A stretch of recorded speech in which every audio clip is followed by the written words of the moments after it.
Hey you guys, thank you so much for tuning in to this video. First, I want to give a shout out to all of my 10,000 followers. Thank you guys so much for following me. Thank you for sharing, liking, and also saving this content for later.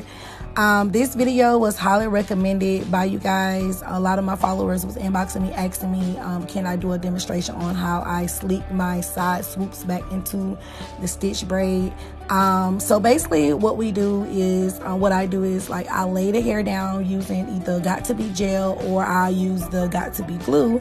And then I like to use this small mini edge brush only because it has those super small teeth in the comb. I use the comb to help sleek it, and I use my middle finger to lay it down into place. I will keep going over this like a lot only because her hair is super thick, so a lot of times like if my finger is not laying on a string, it will come up or move. So once I actually sleek this down on both sides, I take my time, and sometimes it takes me like literally like 15 minutes to do edges. And so right here it's all the way sleek, and it's also dry.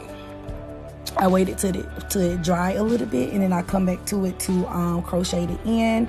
So this is basically the crochet demonstration. I'm going to show you guys how I actually crochet each side piece into the stitches.